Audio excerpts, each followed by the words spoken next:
veterinary. She has, oops, she has a PhD.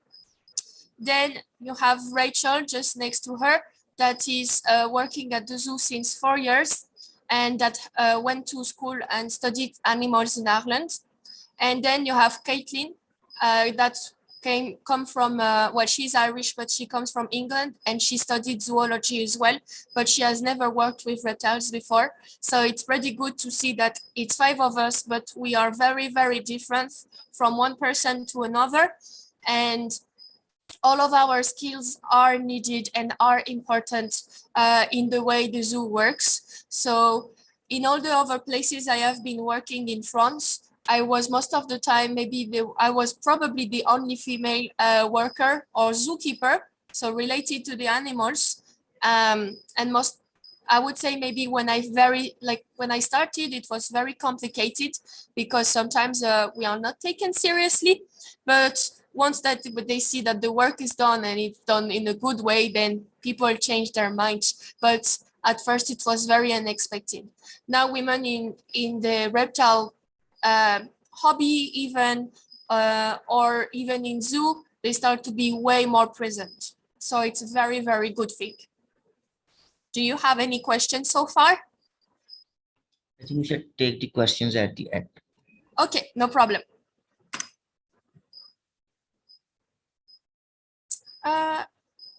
Does it work? Okay. So here so it's here to mention conservation. So I'm going to explain all the threats that reptiles are facing and give you some example, like precise examples with some species that will probably make a lot of sense to you. And then I will talk about how in the zoo we do conservation. So I didn't put the threats in the most important to the least important or anything. I just put a big list. So the first threat would be toxins and pollutions released in the habitats. So because of all the chemicals, amphibians, for example, are super sensitive as they get everything through their skin. So if there's a lot of toxins and stuff in the water, they would get it and get poisoned. Now, there's a lot of study being made about crocodilians and mercury, especially in French Guiana, where people go to get gold, but to get the gold in the river, you need to use mercury. So it makes all the fishes, the amphibians, and all the small animals very sick. And so studying the crocodilians, like the black caiman or like the spectacled caiman, since they are at the top of the food chain, they eat all of those intoxicated animals. So there's a lot of study about them. And there are some pretty bad results that the mom have less eggs and the clutches are less successful and the babies are born way smaller than they should be. Now, global warming, obviously that's a problem for a lot of things. So the two examples I can give you about global warming. So since it gets warmer, the temperatures get really, really different. For the crocodilians, maybe you have seen that we can kind of, like the temperature can determine the sex of the babies in the eggs. So if there is a big change in all the temperatures, the sex ratio on the future population is going to be totally bad, because there will be more females, like more males and less females and things like that. So then it's pretty bad because it's going to have less babies in the future. Also, with global warming, the temperatures are going to rise and then the ice is going to melt. And when the ice melts, the water level is rising super high and it destroys the nesting sites of a lot of animals. Here at the zoo, we have the Roti Island turtles. So they live in one tiny island in the Roti Islands. And this island is already super small. They are apex predators, but because of the water level rising, there's no beaches left for them to lay their eggs. Then the other thing is urbanization. Of course, there's a lot of touristy places that get to be touristy because we destroy the forest and all the cool sites to put hotels or any kind of things, and we just remove the trees everywhere. So that's a huge reduction of the habitat, especially, for example, with palm oil or soy crops. That's the same thing. So most of the time in conservation, we use the example of very charismatic animals, and people think that it's just for these animals. So let's say the panda or the orangutan, they are very famous animals when it's about conservation, but actually by using the panda as an image for conservation, it also helps all the tiny animals in the same habitats. For example, the Chinese alligator could be found, I don't think it's at the really same place, but they would be included in the conservation of the panda as they are in the same area. It's just that we don't use the Chinese alligator because people don't really, don't get attached to an alligator as much as they would with a panda. Now, poaching, food industry, and killing. So there's a lot of animals, like a lot of reptiles that are being poached for any kind of beliefs. So religious or not, but some people make food with them. So food depends of which species it is, but they can be eaten. Then they can be poached for some species, that are super endangered and that people don't know about.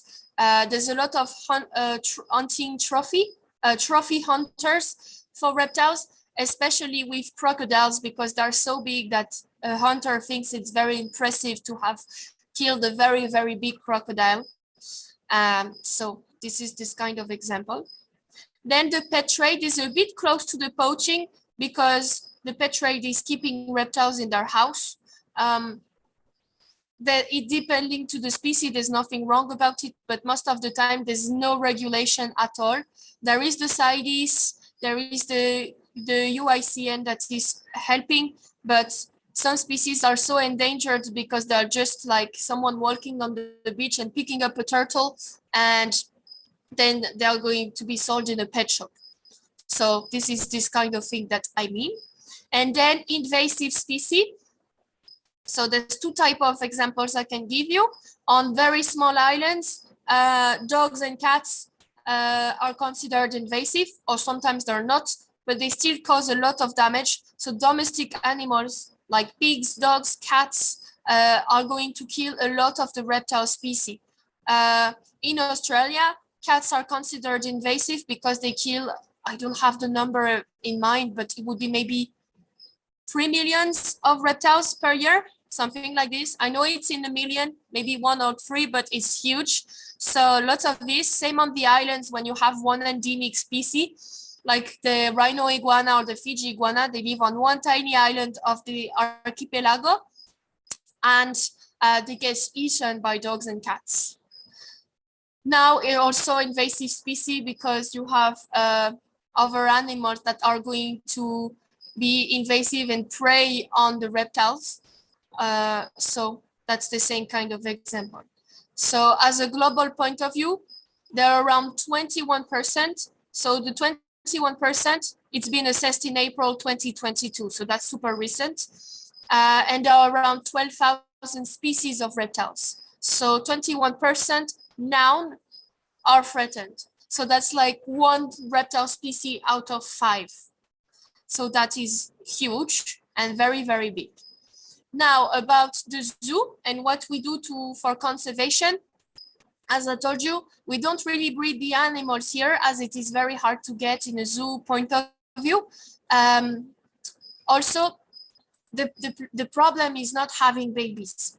There are some species of reptiles that you have twice more in captivity than in the wild.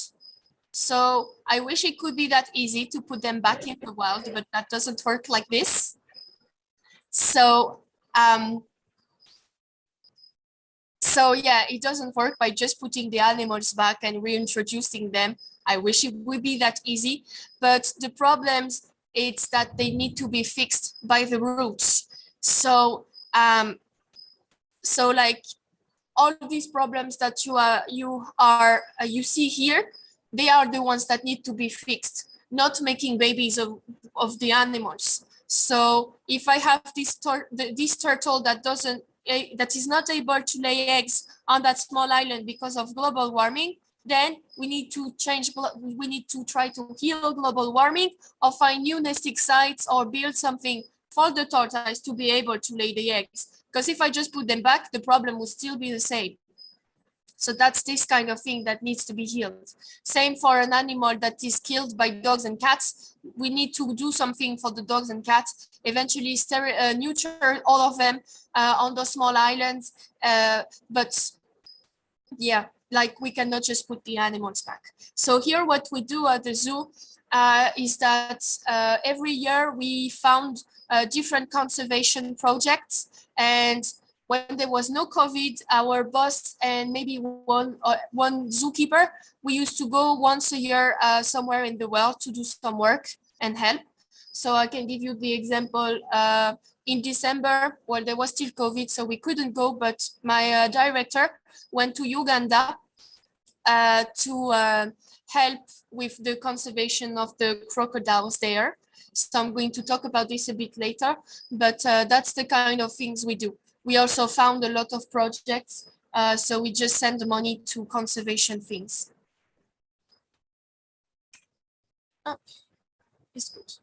So about the conservation and the education, so this is where the zoo are super important, because on the field work, I know some places that do education, but it's pretty small and it's very minor for now, because they have so much work to do by going on site and doing all these things. Sometimes I see that there's a bit of a unit in a conservation group that is going in the schools and stuff like that to help, but not always, it depends.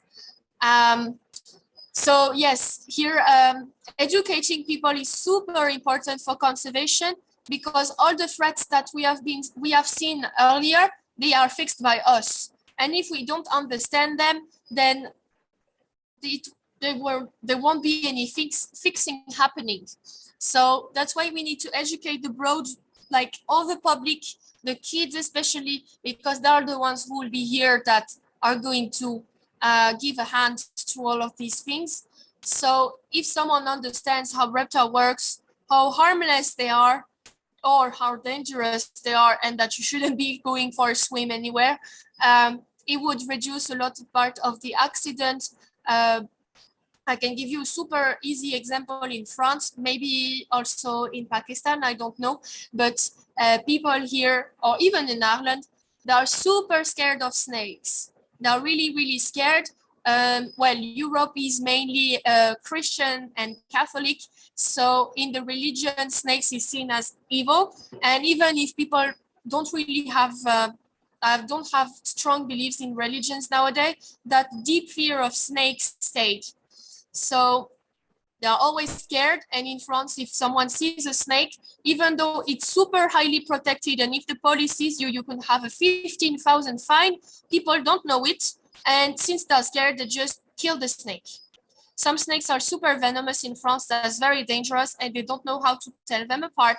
So that's a very big problem that we are facing actually in Europe most of the time.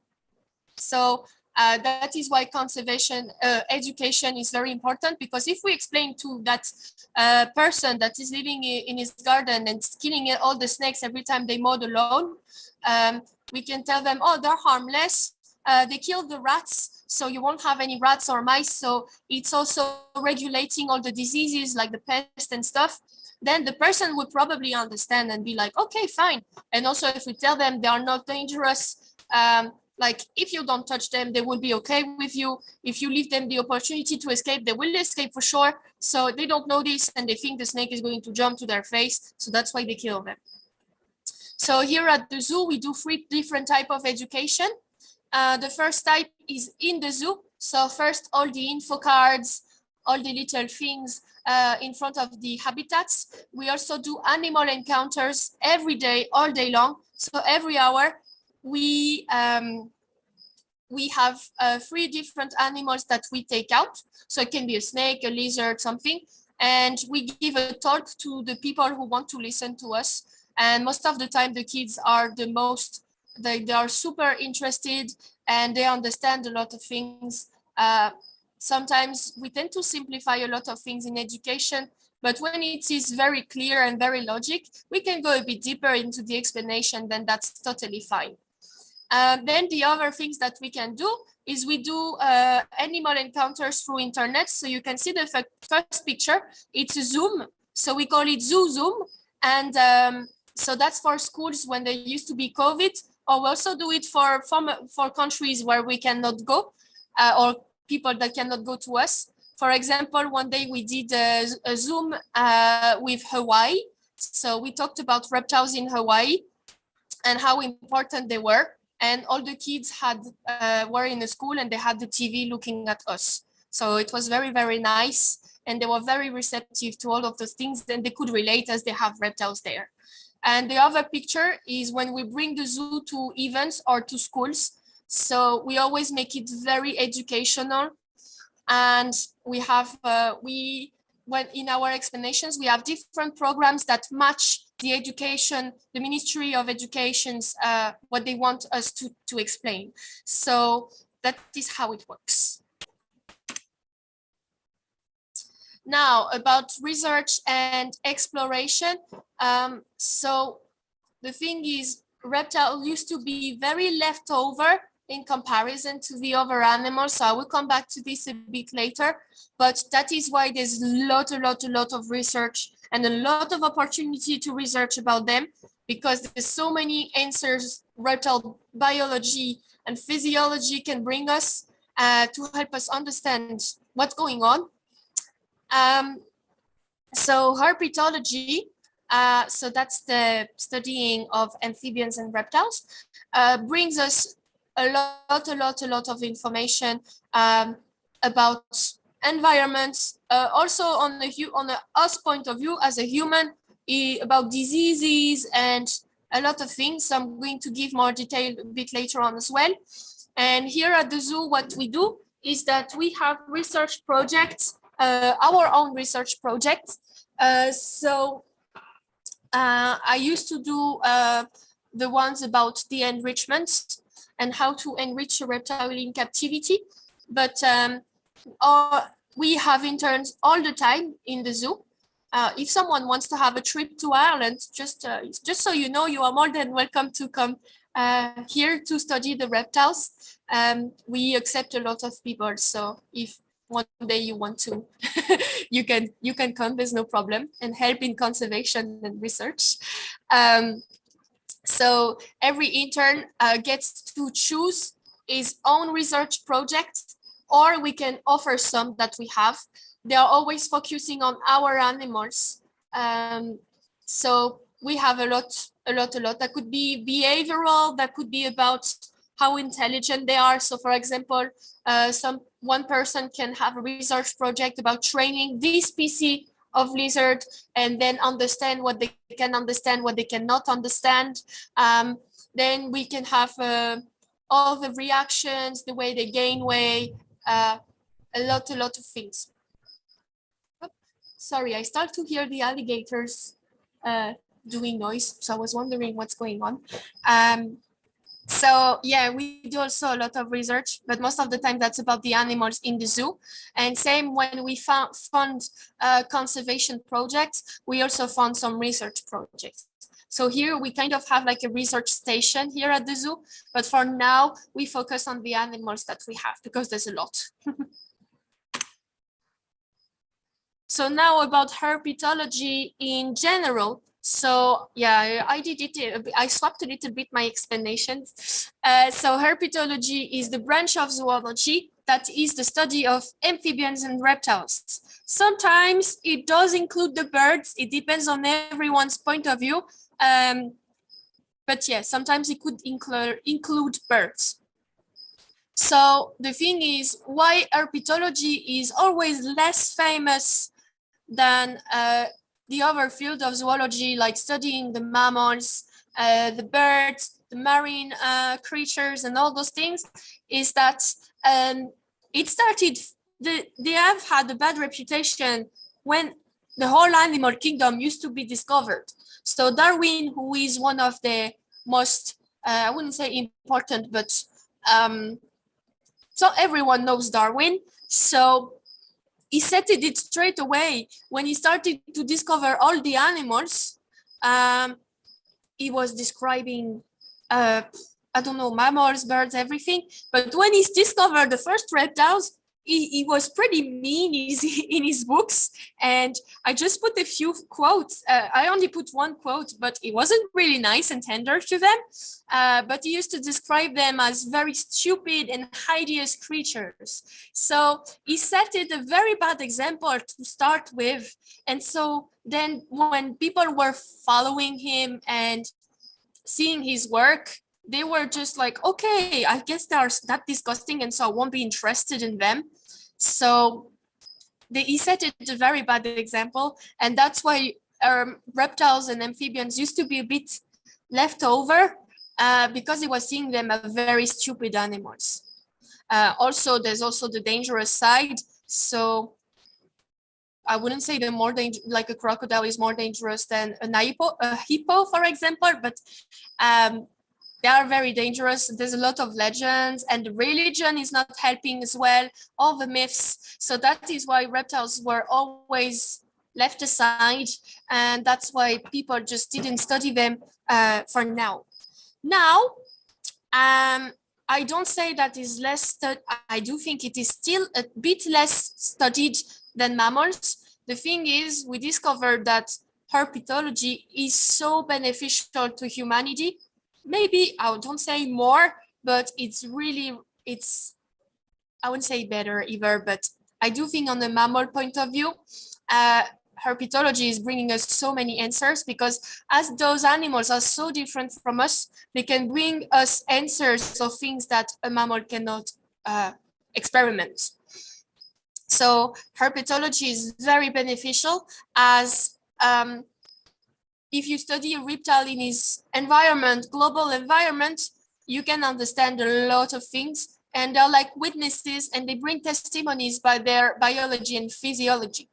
So the reptiles and the amphibians are super sensitive to environment changes, which is for us giving us the opportunity to see that warning.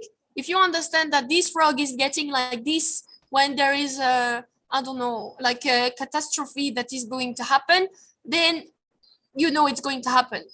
So you can kind of plan it and eventually try to reduce the bad things that would happen. So that's a very sketchy expression, but I think you know what I mean. And also the way reptile heals is amazing. And I mean, if a lion gets hurt, it will probably heal the same way than us. He also has higher defenses. But the way a crocodile heals, or the crocodile's blood is fighting all the bacteries, is purely amazing. Their blood is like a weapon. So it can almost kill a lot of very, very bad things.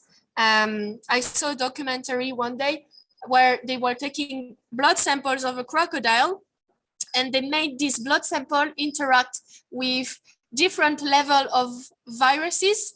So number 1 was like a medium virus, and number 5 were like super dangerous. The blood cells, so he put the number 1, then another one, number 2, blah, blah, blah.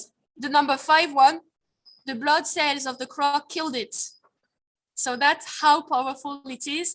And on the human health perspective, we could learn so many things from that, and we could probably heal a lot of stuff. Now, of course, it takes a lot of time, but there's lots of opportunities about that.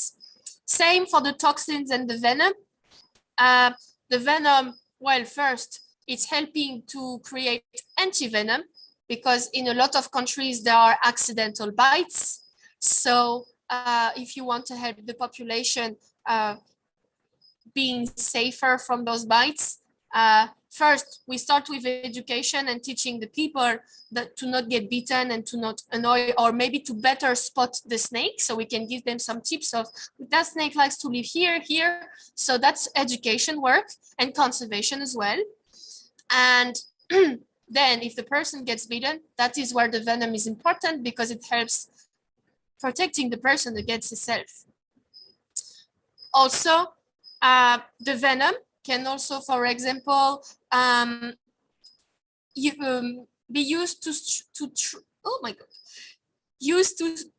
to treat strokes and heart attacks. So there's so many toxins that could be used in a reversing effect that for very bad issues like diabetes as well, or stuff like that, it is currently used. For example, about amphibians, axolotls can regenerate their limbs. So if an axolotl loses his arms or his leg or whatever, his limb will totally grow back. So I know they are highly studied at the moment because that's a very interesting opportunity to understand tissue and muscle regeneration. If this would work, ideally, maybe in 20 years, we will understand how this happens and we could recreate it on a human scale. Let's say an example, a person who has breast cancer and had to have a breast removed, then we could understand how it's done, and we could eventually recreate it on the tissue and reduce the damage of the post-operation. So that's all these kind of researches and conservation opportunities that we can meet with herpetology. So there's a lot. So here that's a little mention about some inspirational women. So these two persons, I met them in a local crocodile meeting. So every year in Europe, we have a crocodile meeting. Well, everyone is welcome. It's not just Europe. But each year, a different country hosts the event. And these two ladies are, for me, the most inspirational women I have met and worked with. So the first one is Phoebe Griffith. She has a PhD in the ecology studies, and she's working with gharials. She's currently studying how the population of gharials in the Chitwan River is still decreasing while all of the conservation efforts have been made. So she's checking them with radio, with satellites, everything. And the second person is Rosanna. So Rosanna is working as a zookeeper as well, but three times a year she goes to French Guiana to study the mercury results on crocodilians. So here she is with a black caiman. I put a website on the site that is super cool.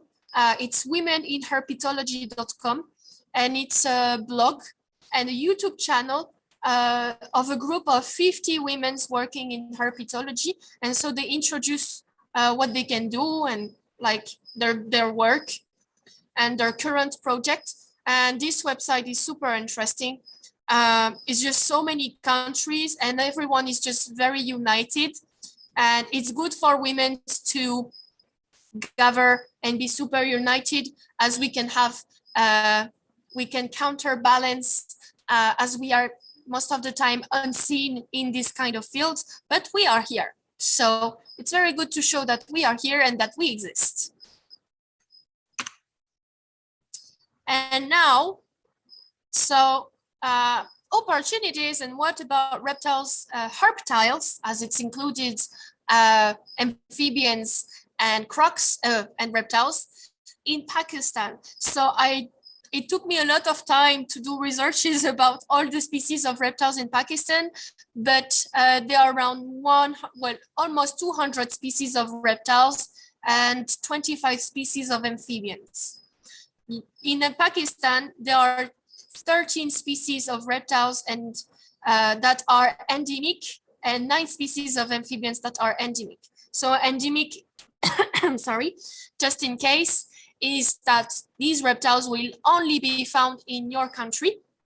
So If you go somewhere else, they won't be there. So it means they are super, super restricted in their areas. So it's very important to protect them. I know Pakistan has been creating protected areas to keep the biodiversity here. However, the thing is, there's a lot of reptiles that are still data deficient, so there's no enough information to assess if they are threatened or not. That is why I had so much trouble finding all the threatened species in Pakistan. I was going through the red list and I maybe found only 10. So not only, actually, that's still a lot.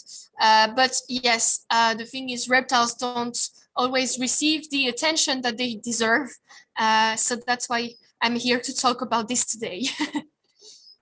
So now for the last last point, that's the time for your questions. Just so you know, Phoebe sent me a message. So the lady that you saw in picture, she is co-chair of the Early Career Croc Network for Asia. And she told me that they are welcoming new applicants. So you are more than welcome to send your application if you want to help in any way. So I put you the website. I thank you a lot for your attention. And if you have any questions, that's the time.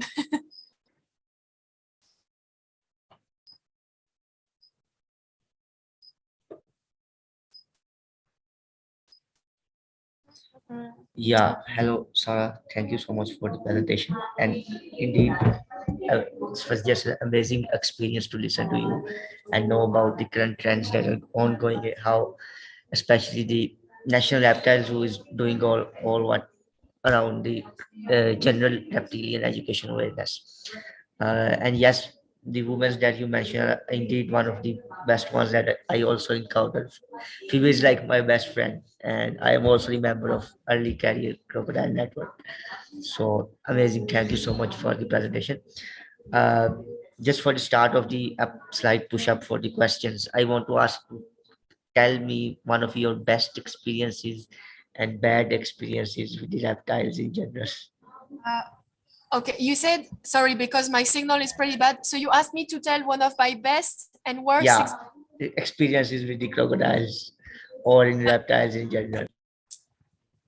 It's definitely with crocodiles, because if I could describe myself in the reptile thing, I am a crocodile person 100%. So my best experience is when I started training the alligators I was working with 3 years ago now, as it was so much more successful than what I expected. And the very, very funny thing about this is that before training crocodiles, I already worked with them, but now with training. And in between, I have been training seals and otters. And I actually used my experience of training a marine mammal to put it on a crocodilian. And I was like, this is not going to work. And I actually had super good results.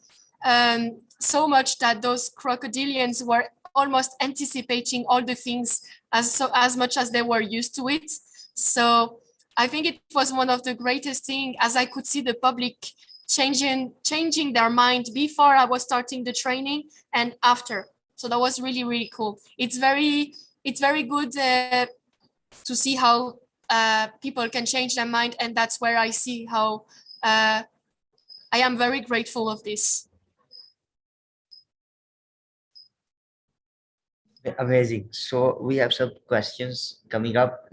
Extremely sorry they were sending Yes. me in person. So one question that they ask is that uh, what reptilian species are most difficult to work with?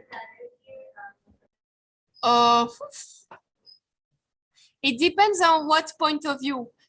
In a zoo, I don't know. It's very hard. If I talk like very in a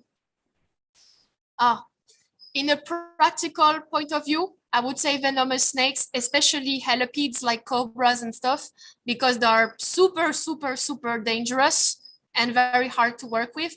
Now, on the husbandry point of view, I would probably talk about the frogs because they are very, very delicate creatures and they are very fragile. Yeah, thanks. The other question that I have is what what yeah just a minute. What are the attributes needed to be a good zookeeper? Sorry, I didn't hear the question. Can you type it or repeat it, please? Yeah, what are the attributes needed to be a good zookeeper? Oh, Yeah, I think we need to be super attentive because reptiles don't do noise most of the time. And well, we already say, for example, that dogs and cats don't say when it hurts. Same for mammals, we don't really see it, but for a reptile, it's 10 times worse. So we need to spot every smallest tiny detail on their body, the way they move, the way they eat, every tiny little noise on the breathing or anything has to be noticed. So yes, we have to be very attentive on their behavior. Also, be organized and very consistent in what we do, because sometimes one tiny change could do something totally different.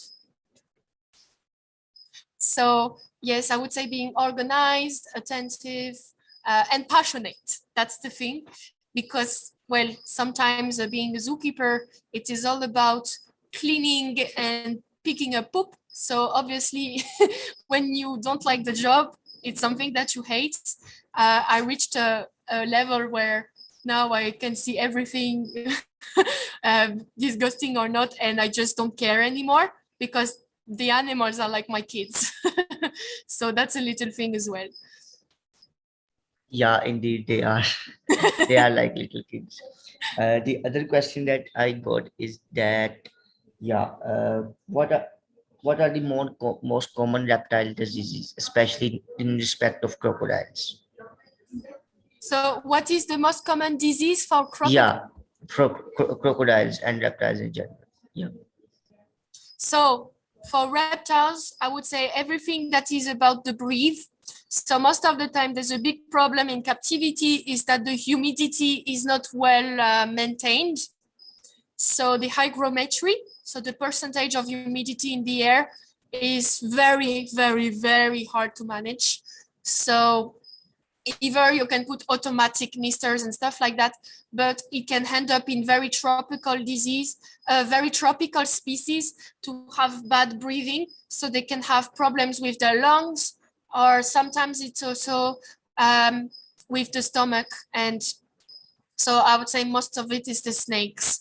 I never saw any very bad disease for like a lizard and the tortoise. It's very hard to see. For crocodiles, same. I have never experienced so really on the disease. Now on everything that could be like hurt and things like that.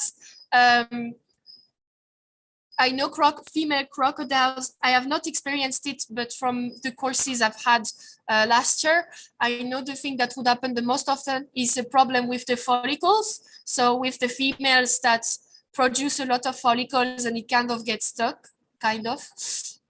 Then I am not a vet, so I don't have the experience to talk really deeply about the disease and stuff. But as a zookeeper, most of the time that would be breathing, like respiratory issues, also skin infections. That's still with the humidity though, but most of it is we need to have a very good manage of the husbandry of the animal. So the temperature, the lights, everything.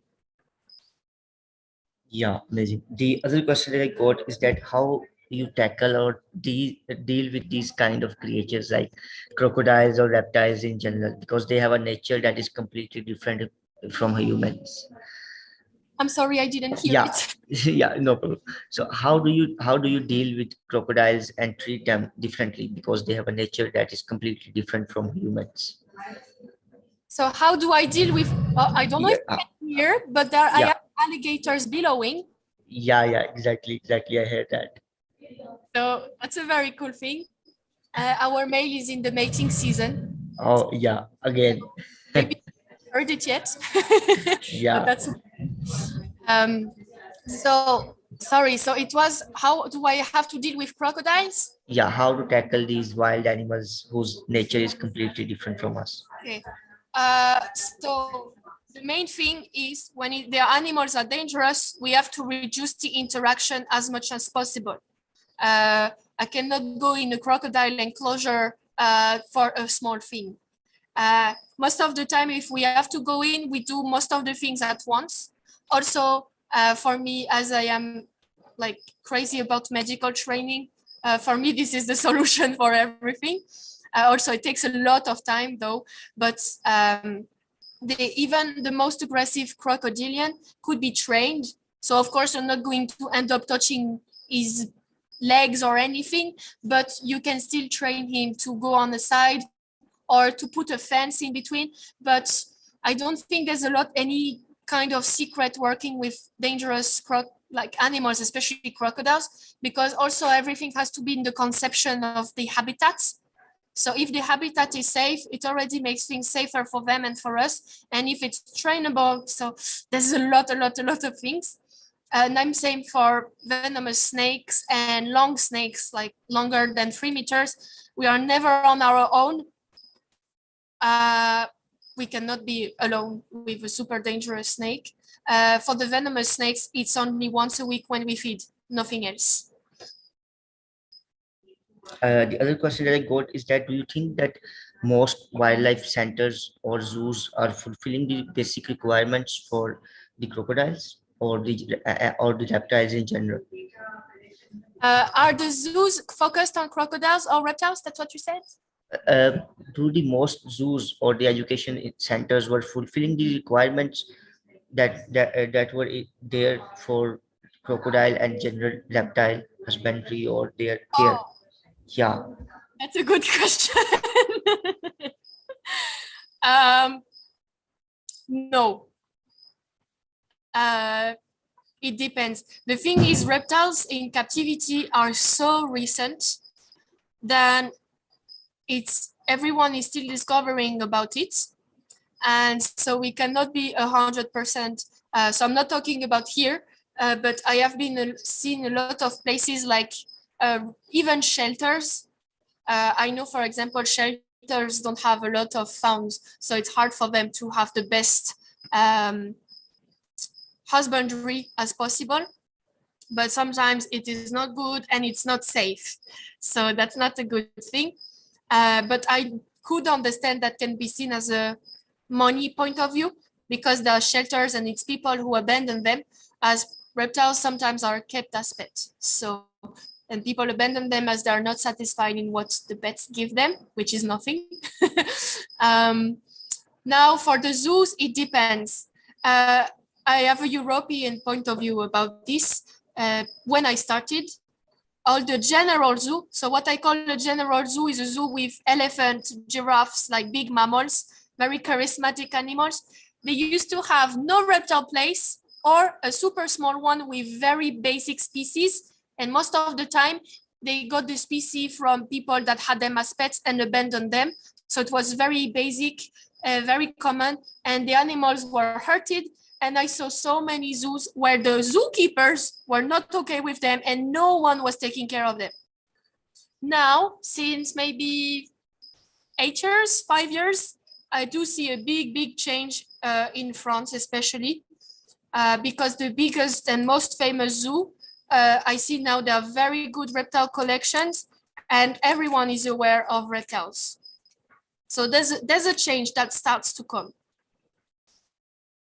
Yeah, indeed, there is a hope that the change should Yes.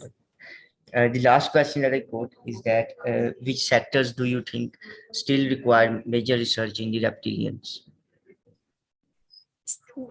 Yeah, so the question is which sectors do you think still need more work to be done in the More case of, work yeah, in the case of reptiles? in case of reptiles. Yeah. The thing is, as I am not on the field personally, I don't have this broad point of view of what is done or not done. So I don't think I would be able to answer this question because I don't know. Yeah, no problem at all. If anybody has any questions, he or she can just unmute themselves. We are taking like last questions. We are already above our time. People can just unmute yourself or raise your hands. Sorry? No, I think I have. Yeah, everyone can unmute themselves if they have any questions. No.